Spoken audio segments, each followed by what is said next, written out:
मैं doctor C D Dwivedi, MDS maxillofacial surgeon, director Amrit dental and maxillofacial clinic Sundarpur Varanasi. दोस्तों, आज हम आपको इस इंफॉर्मेटिव मॉडल, जो बहुत छोटा सा मॉडल है, और इसकी सहायता से हम अपने मुख में जो दांत और जबड़े की ढेर सारी बीमारियां हैं, उनका हम आपको एक डिपिक्शन करेंगे, एक हम पिक्चर के थ्रू आपको दिखाएंगे और एक बहुत ही सरल भाषा में उनकी बीमारियों के बारे में तथा उनके इलाज के बारे में हम बताना चाहेंगे। जो जैसे हमारा जॉ चलता है, सेम उसी तरह से ये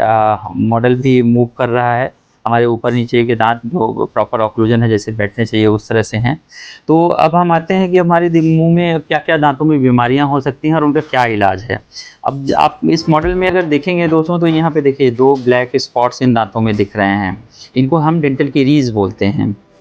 मतलब दांतों में जो सड़न हम बोलते हैं, डिकेइंग बोलते हैं आम भाषा में, वो डेंटल कैरीज है। डेंटल कैरीज के लिए हम क्या करते हैं कि आपको जब कभी भी ठंडा पानी लग रहा है या कुछ, तो आप कभी भी जो टीवी पे ऐड आ रहे हैं या लोग प्रोक्लेम करते हैं कि आप इस मंजन को करिए, दांतों के झंझनाहट, दांतों वो जा रहा है, आप उसकी तरफ कभी भी मत जाइए। आप तुरंत अपने डेंटिस्ट से विजिट करिए, क्योंकि अगर आप इनिशियली आप ऐसा कुछ स्टेप लेते हैं जिससे आपकी झंझनाहट या इनिशियल स्टेज में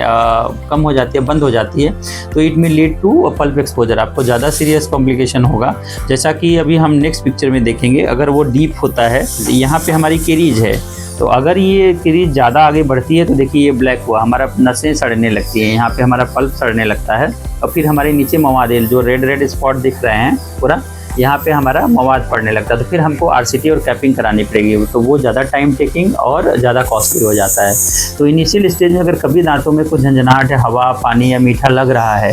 तो हमको तुरंत डेंटिस्ट को विजिट करना चाहिए, और शायद हमारा काम रेस्टोरेशन में, जिसके 800 से 1000 रुपये की कॉस्ट आती है, और दूध कलर बहुत अच्छे से बन जाएंगे, और आप आधे घंटे का प्रोसीजर होता है, आप उसमें आराम से अपनी इस दांतों को बचा सकते हैं और ज़्यादा कॉम्प्लिकेशन जैसे आरसीटी जैसे प्रोसीजर से बच सकते हैं सर। दूसरी चीज़ आप हमारे देख रहे हैं कि ये दांत ना हड्डी में फंसा हुआ है, पूरी तरह से इरप्टेड नहीं है, उसको हम इम्पैक्टेड टूथ बोलते हैं। इसकी भी 2 कॉम्प्लिकेशन है। एक तो ये है कि अगर ये पड़ा रह गया तो अगल बगल की हड्डी को पूरा गला देता है, जिसको हम सिस्ट बोलते हैं, तो डेंटिजरस सिस्ट कन्वर्ट हो जाता है, या फिर यहाँ प्रेशर हो रहा है तो इस दांत में भी सड़न हो रही है, तो ये बगल वाले दांत जो 7वां नंबर दांत है, सेकंड मोलर, उसको भी सड़ा देता है, प्लस खुद को भी सड़ के फिर सीवियर पेन होता है, तो हमको ये दांत को निकालना पड़ता है, इसकी आरसीटी भी करनी पड़ जाती है। तो इसको भी अगर कभी लगेगा मुँह में अकल दांत मिसिंग है, लास्ट दांत हमारा नहीं है और हमारी उम्र 17 साल के बाद है,